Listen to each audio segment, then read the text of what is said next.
Hi everybody, welcome to TeikaTV. We've got amazing guests with us. We have Andy and Liran.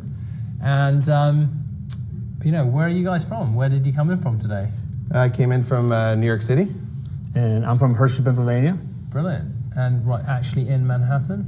I live in Queens, so 15 minutes to LaGuardia this morning and a quick 40-minute ride here. Well, thank you so much for coming in. So, we do a lot of, we're doing more and more Facebook Live stuff, but it's really, really awesome to get a different perspective. I mean, you guys run an amazing mastermind group and you help thousands of sellers. I'd love to hear how you got into this in the first place. Sure. So my background is actually in financial services, but internet marketing was always, I guess, kind of a hobby of mine, side hobby of mine. I tried a million different things on the internet before I got into Amazon.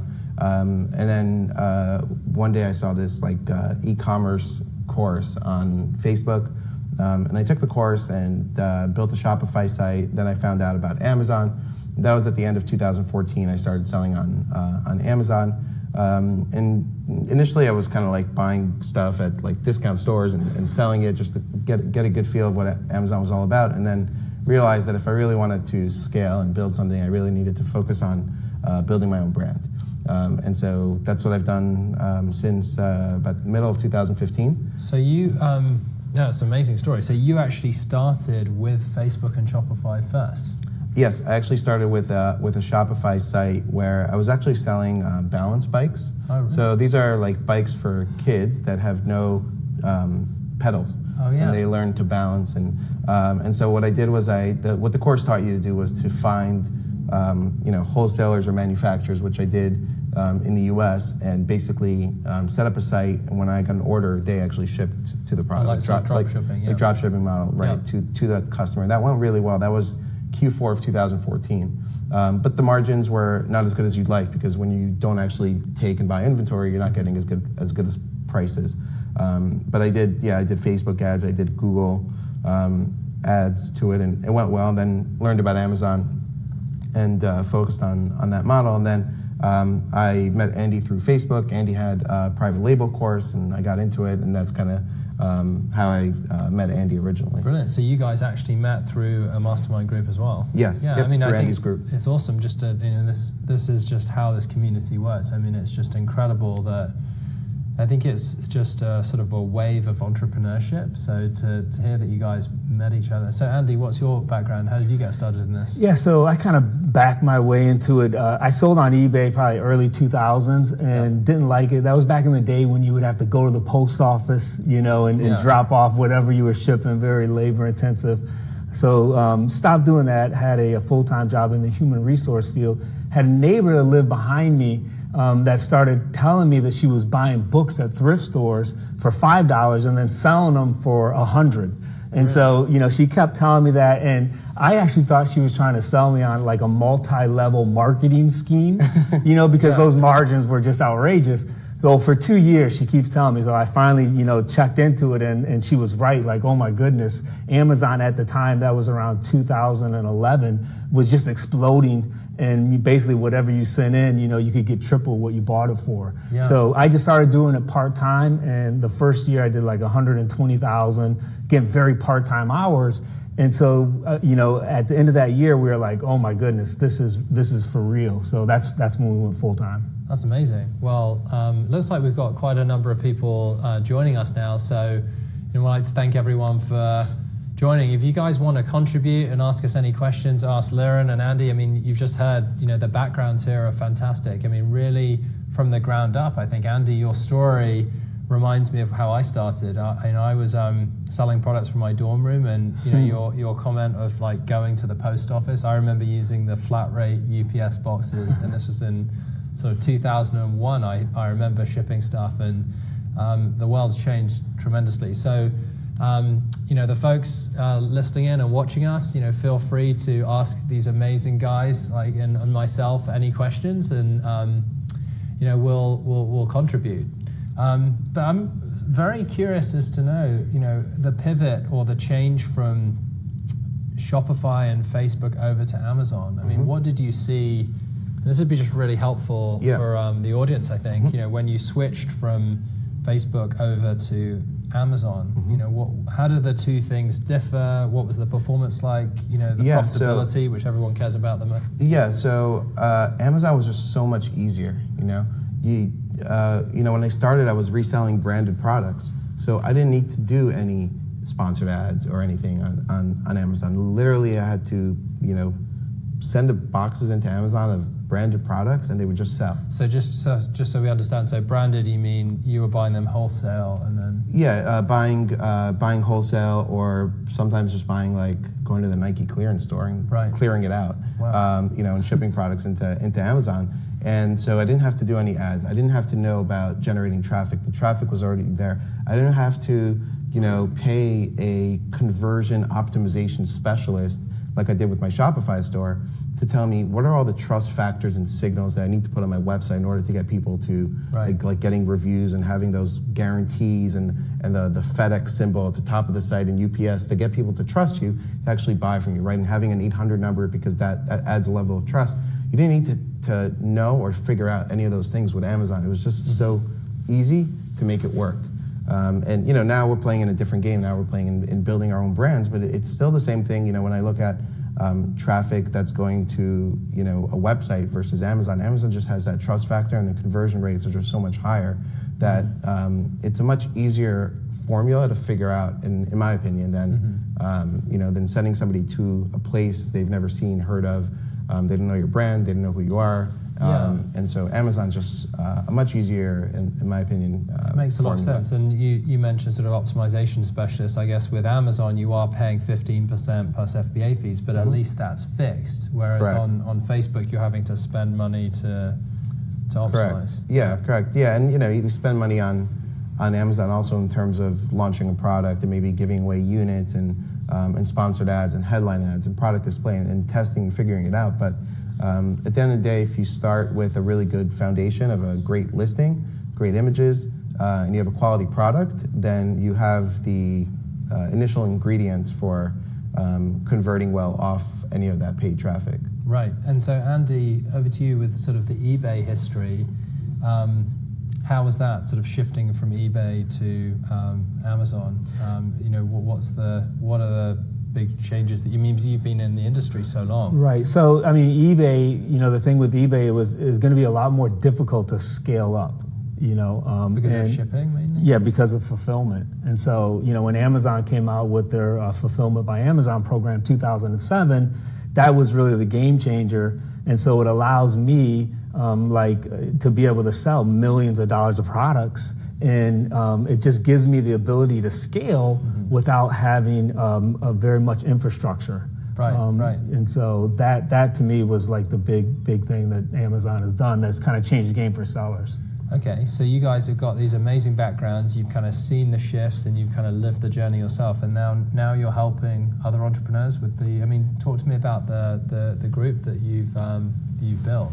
Sure. So, I was lucky enough to join up with Andy and Andy's nephew, Nathan Slamans, who's in Michigan and couldn't make it here. But I was lucky enough to join Andy, who already had a great following on Amazon for a couple years before I joined up. And through networking we met. And I would say one of my biggest messages to people out there is go out and network. And heard a good phrase this past weekend. I was at a conference, and it was your net worth is your network. Or your network is your net worth, either way.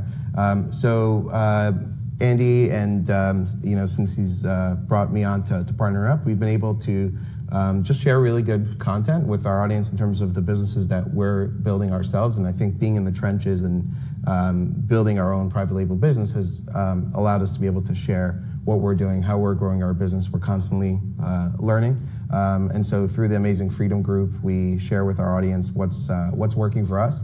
And so we've been able to build a following of people that we help through a private label course, and through other services that we have for sellers. And it's also brought putting ourselves out there has brought out opportunities for us. We partner on some products. We've had people approach us with a variety of different things. So there's other benefits to than just we help people, but we're also able to kind of meet a lot of really smart people. So you're through the upfront process. about continuing to kind of do your own, you're really still doing this, but the idea of helping other people and kind of networking is something that... Yeah, I mean, I think it's really difficult to, to be able to teach the latest changes and tactics and things that are working on Amazon if you're not in the trenches kind of learning and doing it yourself. And so, we're talking to sellers every day. We're talking to sellers, finding out what's working, what's not working, what are some of the changes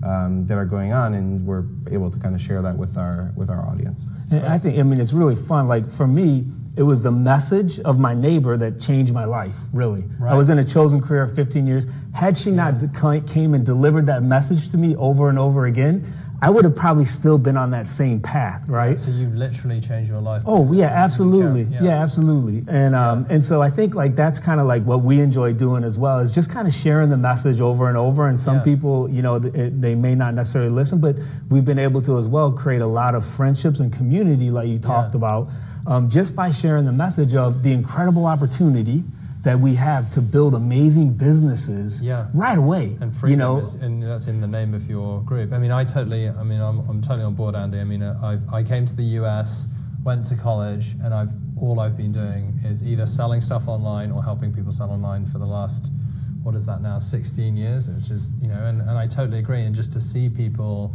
be successful and then the world shifted. I think the amazing thing about Amazon, there's a lot of commentary in the market right now about Amazon's killing traditional retail, but in a way they're doing it through the small guys, right? Like folks that you help, and it's interesting. My wife's from Hawaii, and I'm going to visit over Christmas, which is lucky. I either could go to the UK where my family's from, or go to Hawaii. So we keep going to Hawaii, but there's a place in Waikiki which is the main strip there, and there used to be all of these sort of smaller family-run retail stores, and that got completely wiped out. So then now in that place of those small retailers are these huge, big, Gucci store. There's a big Tesla store, that type of stuff, and it's sort of been replaced by this big retail. But what's really cool is that we have lots of entrepreneurs from Hawaii who are able to ship now globally from that tiny island with FBA. So, the fact that we're actually helping entrepreneurs, who can actually, run their own businesses, and actually this commentary that, Amazon gets a bad rap. I think it's enabled, tons of people. If you think about Airbnb and Uber, I think it's in that category. Right. So I'm totally with it. Liran and I talk about, just think about trying to come into Walmart and getting your product placed in a Walmart. Yeah. It's extremely difficult to do. Yeah. Whereas Amazon is an open platform, and it allows us to bring our products in, under our brands, and we can basically get in those premium placements right away by using good strategies and techniques. Yeah, well, here's a question from one of the audience. So Alex has written in, how do you think I should source products if I'm starting my private label? So that's that's a very key question. So the first thing that you really want to do is before you start thinking about a product, is you really want to do research, right? You want to, I found that the people who fail with a private label product a lot of the times are following kind of one of two things. Either they have a product idea first and they back into Amazon. So they don't understand that on Amazon, it's really about looking at the data, the competition, what the opportunities are, differentiating a product. Or they follow a philosophy that maybe some people have taught a few years ago that is kind of no longer, I would say, valid, which is find a really small product that's going to cost you less than $5 that fits in a shoebox so you can airship. And those are probably your most saturated competitive products. So you need to find, first do research and kind of think a little bit differently than where everybody else is going in terms of products. So I like oversized, I like more expensive products. That's what you're... those are, when I start looking at products now, that's kind of where I'm going. So I think first you need to make sure that you're doing research so that the product that you import is one that has a chance of doing well. And then we've done really well just using Alibaba and importing. I've been to China, but I don't think it's a requirement to go there to source products. So you can negotiate just over through Alibaba. Yeah, Alibaba has trade assurance, which is their sort of form of the escrow process. They have gold suppliers that are paying several $1,000s a year to be there. You can see how long they've been on the platform. And then the biggest thing you want to do is make sure that you're doing an inspection before you make your final payment, so that you don't deal with tremendous quality issues when you get your product. But you're still suggesting to sort of look at the market to see the gaps in the market and sort of see where the opportunities lie. Do you think you need to have an intimate knowledge of the market itself? So, when I first started out, I was selling sporting goods, and I was just really personally very interested. We've had a chat about some of the things that the journeys that your products have taken you on. I think there was a thing that you were in San Diego recently. Yep. You were telling me about. I mean, how important is it to have domain knowledge of the product? So we meet a lot of sellers, and some of the stories that you hear that the really successful ones have typically found something really unique about their own craft. But you're talking about more sort of identifying areas in the market. Yeah, so I would say follow the data, as opposed to, you could be passionate about something, and then maybe there's an opportunity there. But something that Gary Vee has said, which is it's not that passion fuels success; it's success fuels passion, right? So it's very possible that I might find an original sort of idea, and I know nothing about it, but then I import that product, start learning a little bit about it, it starts being successful, and then I might get really passionate about it. Sure. Because of the success that it's sort of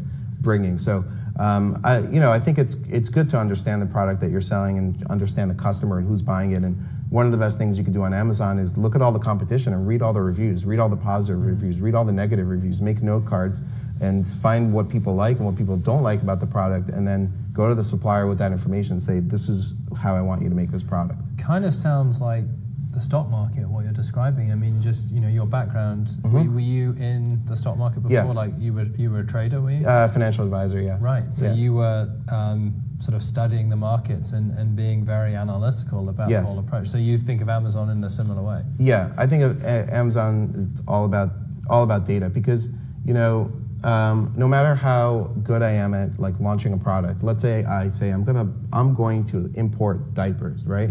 Well, that's a bad idea, because if I tell you diapers, do you immediately think of a brand? Like Huggies or Pampers, right? Yeah. So it's probably a bad idea, because you're fighting an uphill battle, as opposed to looking at the data on Amazon and seeing, okay, this is something that's really brand dominated. I could be really passionate about baby products, but that's not going to be the best product to import, because as good as I am, I'm competing with products that are branded that are not going to be good to compete against. And do you teach this in the Amazing Freedom Group, this approach? Yeah, absolutely. Yeah. So the first thing we'll say is, if you can think of a major brand, so if I tell you kitchen glasses, right, you might not be able to think of a brand right away, right? But if I tell you diapers, you can. So right away, that's kind of the first thing. And then so there's literally, so you're giving me an insight into the course. Is this at the high level? You start with that type of and we start with really looking for the opportunities. Yes, and starting to really do the research, delving deep to the Amazon catalog. And then one question I always advise people is to ask, why would somebody buy from me, right? Are you doing a Me Too product, right? So somebody could be selling yoga mats on Amazon, and you think it's a great opportunity, but there's already 100 different yoga mats. Why would somebody buy yours? Are you differentiating the product in any way? Is it better material?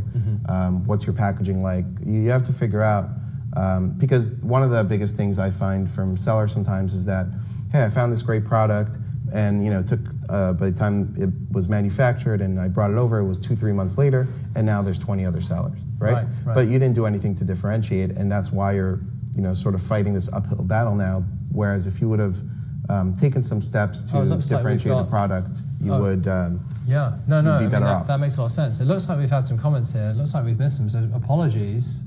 Let's make sure we capture them. So Tanya, let's get Tanya's question. Would you recommend focus on selling a single item like you did with balance bikes, or multiple different items? What would customers feel more comfortable with? Maybe Andy, that's a good question for you.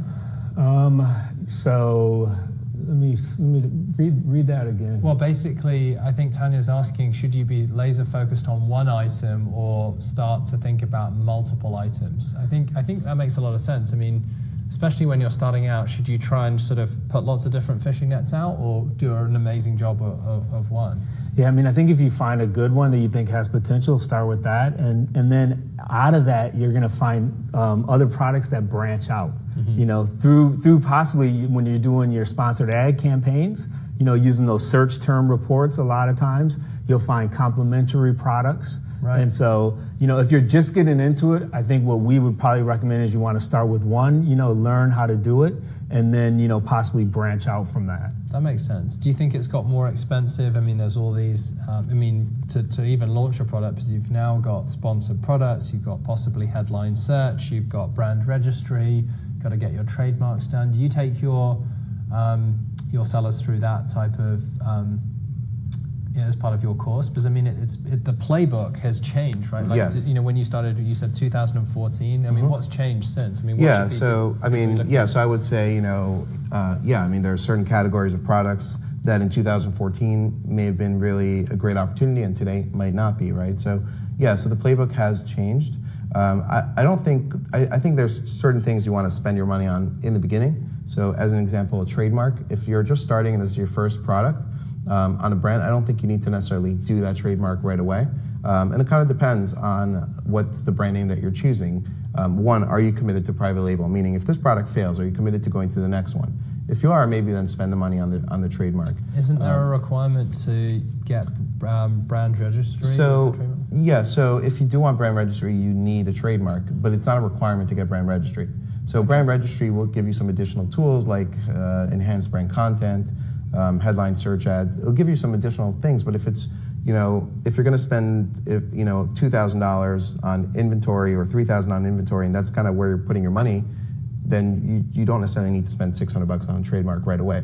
Now, again, if you chose a broad-based trademark name, and you have the budget, then do it. But if you chose a name like Kitchen Glasses and that's your first product and it fails, and that's your brand name, then that trademark is going to be worthless to you, right? So it's interesting. So you're saying because you're sort of potentially testing out, there's an unknown. There's an unknown. Be careful about how much. Right, and even with the opportunity of enhanced brand content, you're suggesting that you can get. Yeah, wait a month and see how the product does, and then decide. I mean, trademark's going to take you 8-9 months anyway, so it's not like you're going to be able to get the enhanced brand content anyway. And then think about your brand name. Maybe on your first product, don't go laser focused specifically on that product. Maybe if it's if you're doing kitchen product, think of a broader sort of kitchen houseware brand name, so that if you are trademarking it and that product fails, you can still use that brand name and it makes sense for other products. How much do you think it costs to launch a brand? A product? You mentioned, just if someone's starting out, they join the Amazing Freedom Group. I mean, does that change? Does it? It obviously depends on what type of inventory you do. I mean, I would say ideally you have $5,000. You can still probably do it with $3,000, but you're going to need money for a product. You're going to have to pay shipping. You want to get, pictures or images for the product. You want to either hire somebody or you're going to do it yourself, but create a great listing. You want to have a sponsored ads budget.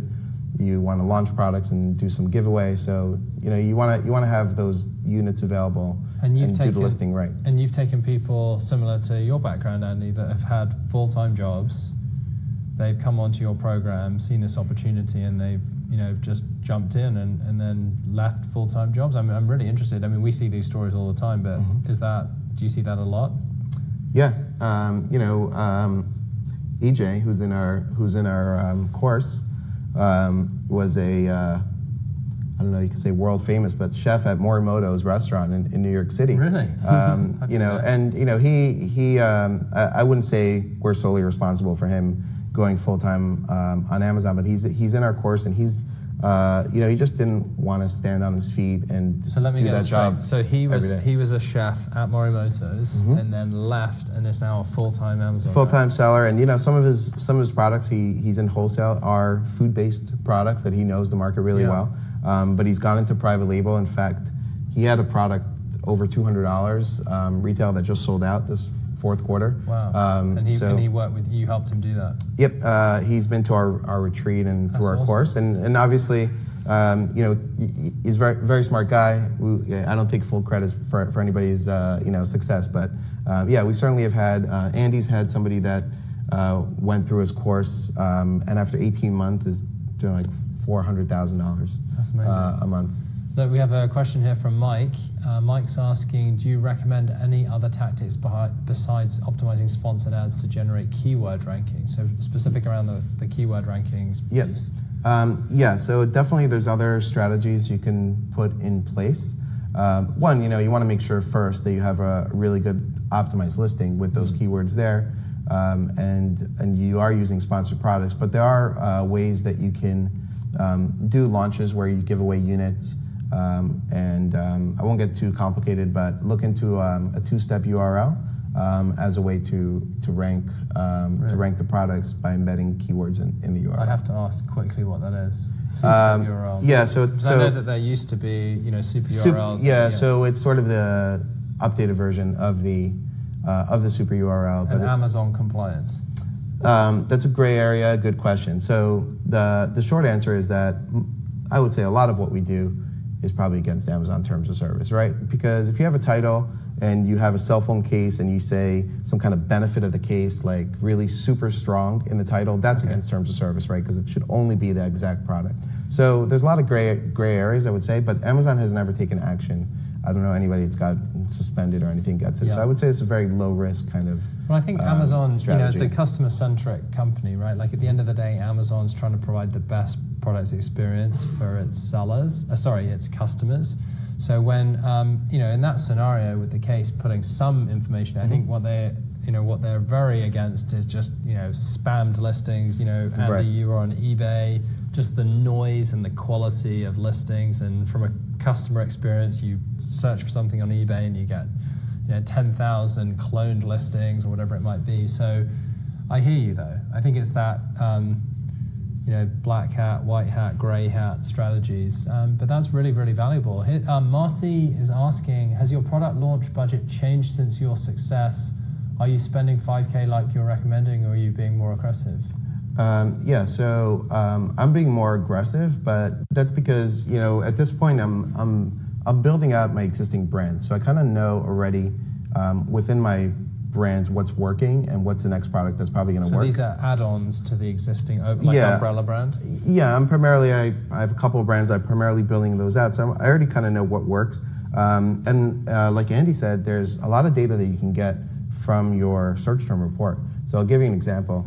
An example of this is, let's say I sell socks and they're blue socks, and I'm targeting keywords like socks and whatever, and there's tons of impressions on my search term report for rainbow socks, right? And I'm like, wow, I never thought about rainbow socks as something people want. And then I go to Amazon, I see like there's 2 sellers that sell rainbow socks, and there's been in the last week 5,000 impressions for this, right? So I already have the data. So as you get more sophisticated and as you are getting more into your brand and you're looking at the data and specifics there, you could have more confidence, and you can do product launches that are better. But the reason why I spend also more than 5,000 is because the products that I'm going into now are also more expensive.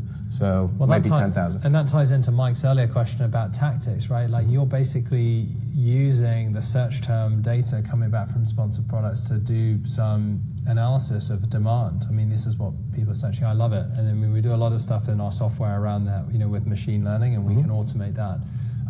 Erez has a question. How about a category that is a big factor to choose the right category? I think the question might be, is the category important? Like, how do you choose the right category? I mean, is that, you mentioned sort of being very almost clinical and very analytical, kind of like when you were picking stocks. Is the category relevant to that? Yeah, and by the way, shout out to Marty and Erez. We know them both. Hi guys, thanks for joining. I think you can probably do well in any category. As if I was just starting with private label, there may be some categories that you really have to be. I would say probably a little bit more savvy and a little, like, let's say electronics, right? You need to make sure you have the right certifications. You need to make sure the product works. There's a certain failure rate. Andy has maybe you could talk a little bit about electronics product and what their process is. So you're working with electronics products? Yeah, it has an electronic component to it. Really? So yeah, and it's definitely a little more challenging. Are you able to tell us what it is? Or No, I can't say. Yeah, I can't share what it is. It's $1 million product. Yeah. Okay, good. But talk about your process of how you beat out a big brand, what you've done in the first year. And just quickly, this is a little bit, as you said earlier, right? Like trying to do things that other people might be scared of and shy away from. So let's so this product's an oversized product, number one. So a lot of people want to stay away from oversized because they think it's expensive. So the price point is it's $150 above. Yeah. And so a lot of people kind of have in their mind, that customers aren't necessarily going to spend $150 on Amazon. Wow. And so again, that's another reason to go for a high price point. And then there is a bit of a electronic component to it, and so you really have to know what you're doing. You got me really thinking now. Yeah. Big. Right. Like it's a car. Yeah. Or like a rowing machine. Some kind of right. Yeah. But the great thing again about Amazon for smaller sellers like us, when you do see an opportunity, and there was a brand that was selling on Amazon, very well-known brand, sells in a lot of major box stores across America. If I said the name, everyone would know it. On Amazon, though, they had their product and the average rating was 3.5 stars. Yet they were selling $150,000 a month of this product. Right. And so, when you see that, when you see a product where the average customer review is 3.5 stars, and yet the sales velocity of that listing, right, is that great? That's what we call, a great opportunity. So again, data might looking at what the market. Yeah, we call it a vulnerable listing. Like that. That's and then again, there was only like 2 listings of this product on Amazon. Yeah, and so so then we go to we go to the manufacturer, make ours better, and then really look at those customer reviews. Okay, that's really interesting. Okay, and this is a product that when you get the product, they inspect every single one because it's electronics and there's a sort of failure rate to make sure they have great reviews. They inspect every single one before it gets shipped. I think there was an article actually in the New York Times, I think it was, about like the electronic stuff, and it talked about sort of a lot of the products coming into that category, and then those guys that did Anchor. Are you familiar with that? Yep, $100 million private label brand. What do you think the threat is? You mentioned traveling to China. You mentioned Alibaba. I mean, if you're in the US and you're part of Amazing Freedom, is that a concern? I mean, you guys are competing against the supply. Like, what's to stop all the Chinese sellers coming in? Sure. I mean, how do you compete against them? Yeah, so I think there's a variety of ways. So I have a few products that are I have a patent pending design on them. So even my supplier can't sell those products, right? It's my patent. They make it for me. So that's one. Trying to come up with some differentiation that you might be able to protect is one way. But the other things that I think we have a big advantage over, let's say, Chinese sellers are, if you look at the clothing category, for example, you'll find a lot of clothing with Chinese models, right? I have some products in the category. I have all American models, right? I appeal more to the American consumer. I also know how to write listings better. I know how to do the images better. And then you have to think about, okay, well, what else can I do? Well, if you're a good marketer, you can build Facebook ads, you can build an email list, you can build branding, right? You can do the things that those Chinese sellers aren't doing, and you could do sponsored products, right, and optimize, and all the things that we know we could do. Good. So Nathan firstly says, is there anything about Amazon that Liran doesn't know? That's our third partner. Hi, Nathan. Nice to meet you. Justin asks, can you share what your requirements are for Alibaba? Do you use the same manufacturer or multiple?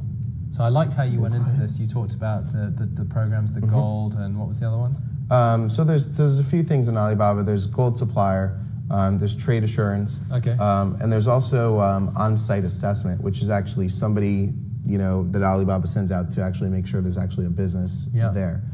So those are a few things that you want to look for. Definitely the trade assurance gives you protection in terms of you can submit a dispute. You also don't want to make your final payment again until you've had an inspection. So usually it's 30% upfront, deposit, and then 70% when the product is finished. As part of Amazing Freedom, is there a section where you guys go through all that and coach your sellers through? I mean, because there's a lot to it, right? There's import duty, there's like risk of wiring money to someone you might not know. Absolutely, And Alibaba, you're saying like handles all of that. Yep. The payment that they handle? Yep. So when you make payments, so if I even make small dollar payments, you can make it through a credit card. There's a fee. So if it's a couple $1,000s, the fee is less than a wire. Yeah. I'll do that. But yeah, you can wire, and when you're wiring, you're actually wiring to like an Alibaba Hong Kong account, and then they sort of you give an order number, and then they sort of put in like an escrow account. So I see. you do have those protections. As far as like, so I would say generally I don't go for like people who've been on the platform for a year, so it tells you how long they've been there. I look for 3-4 years or more, unless there's a product that only has 1 or 2 sellers. But back to Justin's question, because of the way Alibaba is really efficient, it's got the security, it's got the assurance program. You are actually open to using multiple.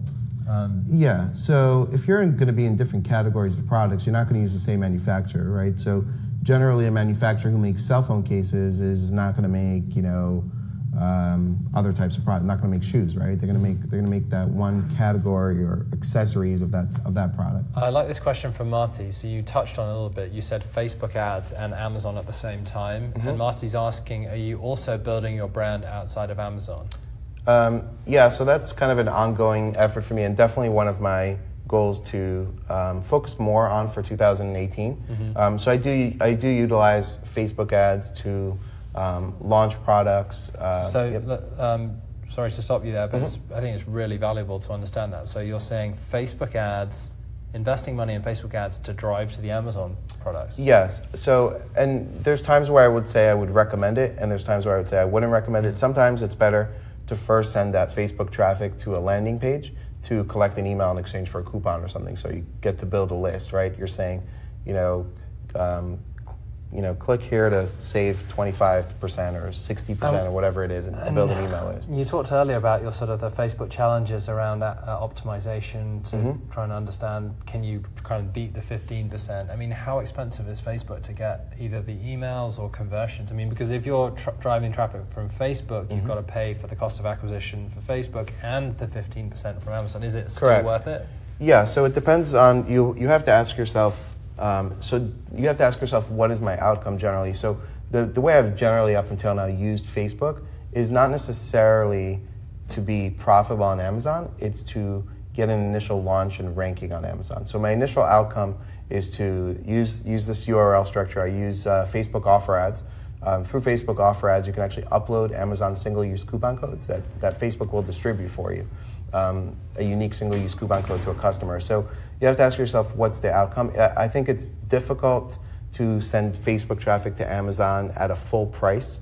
You probably want to send that traffic either to a landing page to collect an email first, or a funnel or something like that. That's really smart. But I think it also depends on time of year. So I have a product that's a great Q4 product, and I'm running right now full price, no discount ads direct to Amazon. I am using a URL that helps me also rank. I haven't done anything else, and I know people are buying because I'm on the first page. And so that's a URL on the landing page on Facebook? URL within the ad on Facebook. So similar to the super URLs concept before. Yes, exactly. And so I know people are buying because I'm ranking because of it. So they have to be buying from the ad. And that ad has had like 20,000 views, like 300 shares, like a lot of comments. And it's a great Q4 product. So yeah, in Q4, can you do a full price ad that's profitable to Amazon? Yeah, possibly. But they're probably most of the year, I might not recommend it unless you're doing it for the sole purpose of ranking your product. And then back to the keyword strategy. So you're running a Facebook ad and you're saying, here's a special coupon for, do you explicitly state that it's Amazon? Yeah, I always state it Amazon because I want that trust factor. Right. So like I might say, if I do a like some kind of discount, I might say, who wants this great cell phone case at 50% off on Amazon? As part of our national promotion, we're offering this one-time offer. And everyone on Facebook's obviously on Amazon, so. Right, and what I do when I target the ads is I target both people who like the niche and Amazon. So if I'm doing. And when you say that, you mean Facebook audience targeting? The audience targeting. So when I do that, I'll target people who maybe like iPhones or something, right? If I'm advertising an iPhone case, they have to like iPhone and Amazon.com. So chances are they have an Amazon account, and so I'm kind of. That's interesting that you're doing that. We're working on optimization algorithms to help our sellers do that. So, Eris is asking, can Facebook hurt your conversion on Amazon? No, I wouldn't worry about it. Actually, Amazon likes outside traffic, right? Because when you're sending outside, in fact, in my opinion, it's a ranking signal when you're sending outside traffic. Because if you're Amazon, right, if you think about I'm Amazon, I'm an engineer, and I'm developing the algorithm, am I going to give a little boost to somebody who's sending me possibly new customers to the platform, right? Or people who aren't currently shopping on Amazon right now. They're somewhere else, and I've brought them from somewhere else to Amazon.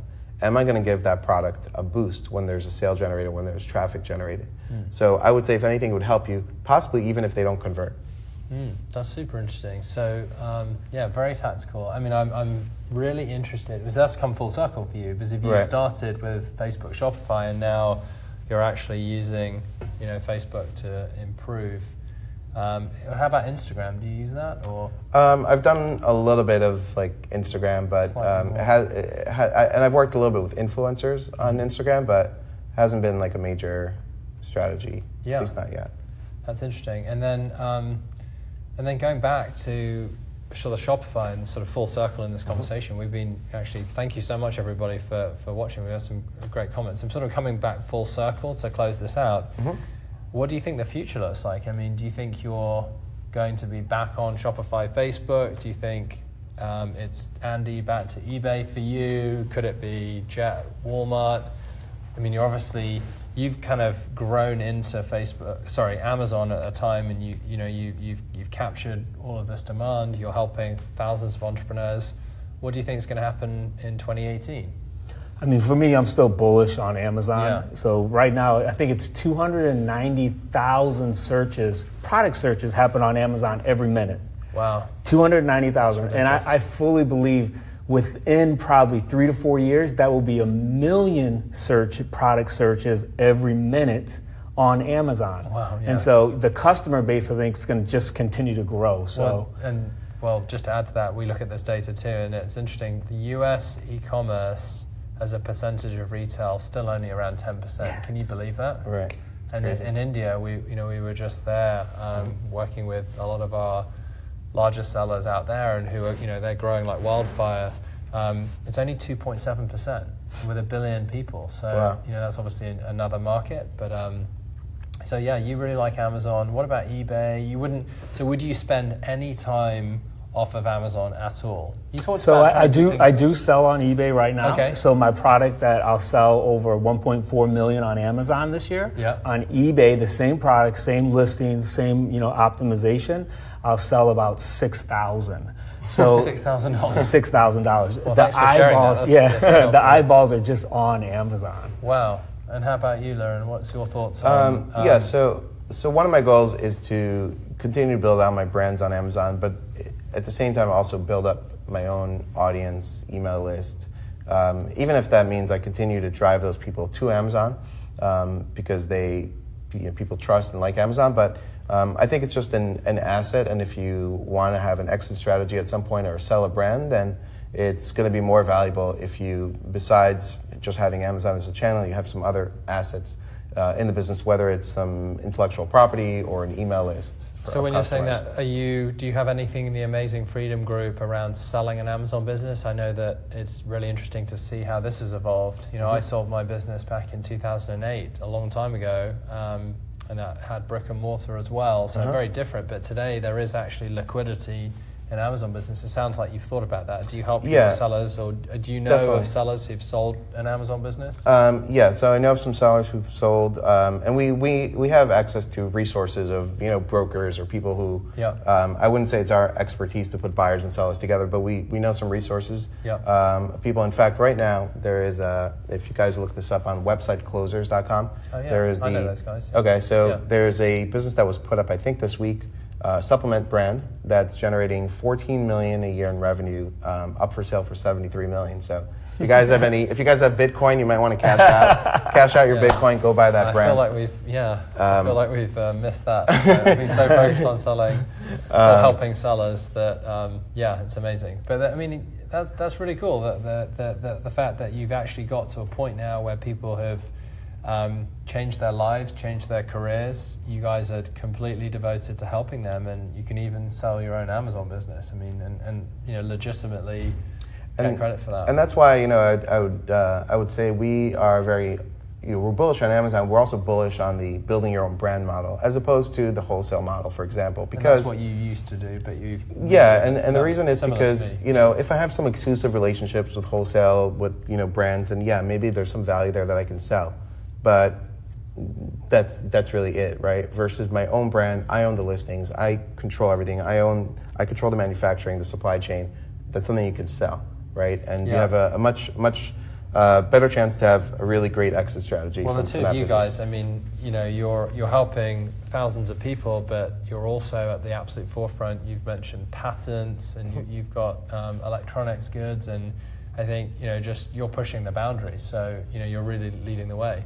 Well, firstly, thank you so much. Thanks for having us. For traveling over to us, and we really appreciate it. And we'd love to support your community, and what you guys are doing is amazing. I mean, and you're doing it from, you've done it yourselves, and you're still doing it. And I think that's so awesome. I mean, that's what we always want to do, and this is why we're doing the Facebook Live stuff. We want to continue to kind of get feel the pulse of the seller community, and I think you can't substitute that. Yeah, absolutely, and obviously we wouldn't be here also if we didn't use some of TeikaMetrix products, and you guys are doing some great things around your products. In fact, can I share the beta that I'm in right now? I think you can. I mean, we're very transparent. Go ahead. Yeah.